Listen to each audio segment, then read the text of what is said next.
بسم اللہ الرحمن الرحیم۔ ایک دن حضرت موسیٰ علیہ السلام اپنے گھر سے نکلے، شہر کی طرف روانہ ہوئے۔ جب حضرت موسیٰ علیہ السلام شہر کی ایک گلی کے قریب پہنچے تو اچانک انہوں نے دیکھا دو آدمی آپس میں سخت جھگڑا کر رہے ہیں۔ ان میں سے ایک بنی اسرائیلی میں تھا، یعنی حضرت موسیٰ علیہ السلام کی اپنی قوم کا، دوسرا قبطی مصری تھا جو فرعون کی قوم سے تعلق رکھتا تھا۔ دونوں آپس میں لڑ رہے تھے اور قبطی طاقتور اور ظالم تھا۔ وہ اسرائیلی پر ظلم کر رہا تھا اور اسے زبردستی کام پر مجبور کر رہا تھا۔ جب بنی اسرائیلی نے حضرت موسیٰ علیہ السلام کو آتے دیکھا تو وہ زور سے پکارا، اے موسیٰ میری مدد کیجیے، یہ شخص مجھ پر ظلم کر رہا ہے۔ حضرت موسیٰ علیہ السلام فوراً آگے بڑھے اور قبطی کو سمجھانے لگے، تم کیوں اس بیچارے پر ظلم کر رہے ہو؟ اس پر زبردستی مت کرو۔ لیکن قبطی اپنی ضد پر قائم تھا۔ بات بڑھ گئی۔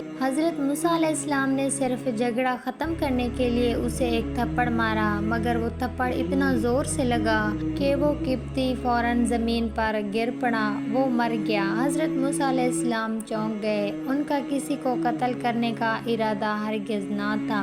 انہوں نے فوراً اپنے رب سے عرض کیا، اے میرے رب، میں نے اپنے اوپر ظلم کیا، مجھے معاف فرما دے۔ تو اللہ تعالیٰ نے ان کی دعا قبول فرمائی اور انہیں معاف فرما دیا۔ اس کے بعد حضرت موسیٰ علیہ السلام نے اس کمزور بنی اسرائیلی سے فرمایا، اب تم یہاں سے فوراً چلے جاؤ، کہیں لوگ جمع نہ ہو جائیں۔ اگر فرعون کے سپاہیوں کو پتہ چل گیا قبطی مر گیا ہے تو وہ ہم دونوں کو سخت مصیبت میں ڈال دیں گے۔ وہ دونوں وہاں سے نکل گئے۔ اسی رات حضرت موسیٰ علیہ السلام نے اللہ تعالیٰ کے حضور دعا کی، اے میرے اللہ، میں نے نادانی میں یہ غلطی کر دی، میں تو صرف جھگڑا ختم کرنا چاہتا تھا، تو مجھے معاف فرما دے۔ کچھ وقت بعد لوگ جب باہر نکلے تو قبطی کی لاش دیکھ کر شور مچ گیا۔ یہ خبر محل تک پہنچ گئی اور جب یہ بات فرعون تک پہنچی کہ اس کے آدمی کو کسی نے قتل کر دیا ہے تو وہ غصے میں بولا کہ قاتل کا پتہ لگایا جائے اور اسے فوراً میرے سامنے لایا جائے تاکہ میں اسے سخت سزا دے سکوں۔ فرعون کے سپاہیوں نے ہر جگہ چھان بین شروع کر دی۔ حضرت موسیٰ علیہ السلام بہت زیادہ خوف زدہ ہو گئے۔ اگلی صبح حضرت موسیٰ علیہ السلام پھر شہر کی طرف روانہ ہوئے۔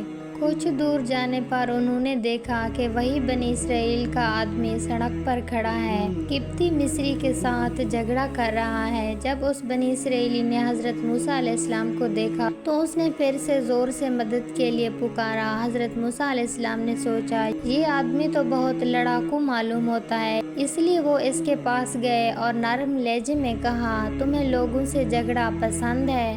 بنی اسرائیلی نے حضرت موسیٰ علیہ السلام کی یہ باتیں سنی اور جب انہیں اپنے قریب آتے دیکھا تو ڈر کر بولا، اے موسیٰ، کیا تم مجھے بھی آج اسی طرح مار ڈالنا چاہتے ہو جس طرح تم نے کل اس مصری کو مار ڈالا تھا؟ یہ باتیں وہاں موجود لوگوں تک پہنچی۔ پھر فرعون کے سپاہی دربار پہنچے اور انہوں نے بتایا کہ قاتل کوئی اور نہیں بلکہ موسیٰ ہیں۔ یہ سن کر فرعون، جو پہلے ہی حضرت موسیٰ علیہ السلام سے ناراض تھا، اور بھی بھڑک کر اٹھا۔ اس نے فوراً اپنے سپاہیوں کو حکم دیا، جاؤ موسیٰ کو پکڑ کر میرے سامنے لاؤ۔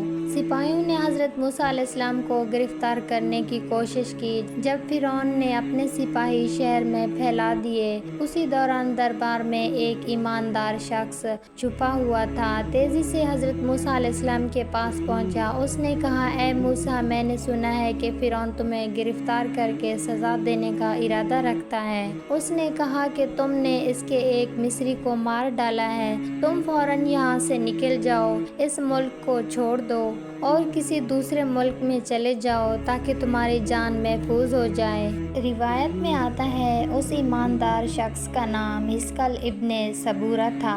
حضرت موسیٰ علیہ السلام پہلے ہی بہت خوف زدہ تھے۔ جب انہیں یہ خبر ملی کہ فرعون انہیں گرفتار کرنے کا حکم دے چکا ہے تو ان کا دل اور زیادہ گھبرا گیا۔ انہوں نے بنا کسی کو بتائے خاموشی کے ساتھ مصر چھوڑ دیا اور مدین کی طرف روانہ ہو گئے۔ روایت روایتوں میں آتا ہے مدین کا فاصلہ مصر سے تقریباً 8 دن کا تھا۔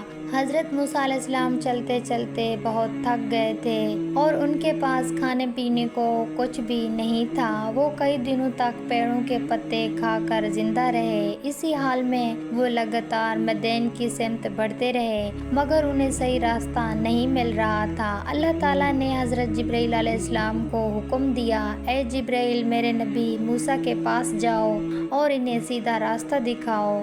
یوں اللہ کی مدد سے حضرت موسیٰ علیہ السلام آخر کار مدین پہنچ گئے۔ جب وہ مدین میں داخل ہوئے تو بے حد تھکے ہوئے تھے۔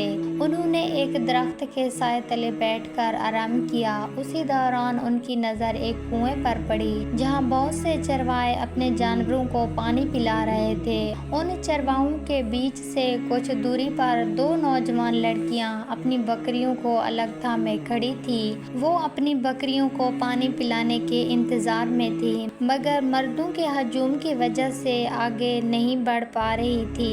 جب سارے چرواہے اپنے جانوروں کو پانی پلا کر لوٹ گئے تو انہوں نے کنویں کے منہ پر ایک بڑا پتھر رکھ دیا تاکہ پانی ضائع نہ ہو۔ یہ دونوں لڑکیاں حضرت شعیب علیہ السلام کی بیٹیاں تھیں۔ وہ روز اپنی بکریوں کو پانی پلانے آتی مگر جب تک دوسرے چرواہے چلے نہ جاتے وہ انتظار کرتی۔ اکثر پانی بچ جاتا تو بکریوں کو پلا دیتی۔ حضرت موسیٰ علیہ السلام نے جب انہیں دیکھا تو ان لڑکیوں کے پاس گئے۔ تم دونوں یہاں کیوں کھڑی ہو؟ انہوں نے ادب سے جواب دیا، ہم عورتیں ہیں، ان مردوں کے ہجوم کی وجہ سے آگے نہیں جا سکتی، اس لیے انتظار کرتی ہیں جب تک وہ لوگ چلے نہ جائیں۔ ہمارے والدین بوڑھے ہیں اس لیے وہ خود نہیں آ سکتے۔ یہ سن کر حضرت موسیٰ علیہ السلام نے مسکرا کر کہا، اگر میں تمہارے لیے کنویں کا پتھر ہٹا دوں اور تمہارے جانوروں کو پانی پلا دوں تو کیا تم خوش ہو جاؤ گی؟ لڑکیاں حیران ہو کر بولی، یہ ممکن نہیں، اس کنویں کے منہ پر رکھا پتھر بہت بھاری ہے، اسے ہٹانے کے لیے 10 آدمیوں کی طاقت چاہیے۔ مگر حضرت موسیٰ علیہ السلام اس وقت بھوکے پیاسے تھکے ہوئے تھے۔ اللہ کا نام لے کر آگے بڑھے اور صرف ایک ہی ہاتھ سے اس بھاری پتھر کو ہٹا دیا۔ یہ منظر دیکھ کر دونوں لڑکیاں حیران رہ گئیں۔ جب ان کے جانور سیراب ہو گئے تو وہ دونوں بہنیں شرم اور حیا کے ساتھ جلدی سے اپنے گھر واپس لوٹ گئیں۔ حضرت موسیٰ علیہ السلام پھر اسی درخت کے سائے تلے آرام کرنے لگے۔ بھوک اتنی شدید تھی کہ 8 دن سے وہ صرف پیڑوں کے پتے کھا رہے تھے جس کی وجہ سے وہ کمزور ہو گئے تھے۔ اس وقت دوسری جانب حضرت شعیب علیہ السلام کے گھر کا منظر تھا۔ ان کی دونوں بیٹیاں کافی جلدی لوٹ آئیں۔ حضرت شعیب علیہ السلام نے حیرانی سے پوچھا، بیٹیوں آج تم اتنی جلدی کیسے لوٹ آئیں؟ بڑی بیٹی جن کا نام صفورہ تھا انہوں نے ادب سے جواب دیا، ابا جان آج ایک اجنبی شخص کنویں کے پاس درخت کے سائے تلے بیٹھا تھا، اس نے اکیلے ہی بڑا پتھر ہٹا دیا اور ہماری بکریوں کو پانی پلا دیا۔ آج ہمیں کوئی مشکل نہیں پڑی اس لیے ہم جلدی گھر لوٹ آئیں۔ یہ سن کر حضرت شعیب علیہ السلام نے فرمایا، بیٹیوں وہ نیک شخص کون تھا جس نے تم سے بھلائی کی؟ تم میں سے ایک جاؤ دیکھو، اگر وہ ابھی وہیں موجود ہے تو اسے بلاؤ تاکہ ہم اس کی محنت کا بدلہ ادا کر سکیں۔ باپ کے حکم سے صفورہ فوراً نکل پڑی۔ جب وہ کنویں کے قریب پہنچی تو دیکھا حضرت موسیٰ علیہ السلام ابھی بھی وہیں درخت کے نیچے بیٹھے ہیں۔ صفورہ آگے بڑھی اور ادب سے فرمایا، جناب میرے والد محترم آپ کو اپنے گھر آنے کی دعوت دیتے ہیں۔ یہ سن کر حضرت موسیٰ علیہ السلام فوراً اٹھ کھڑے ہوئے صفورہ کے ساتھ چلنے لگے۔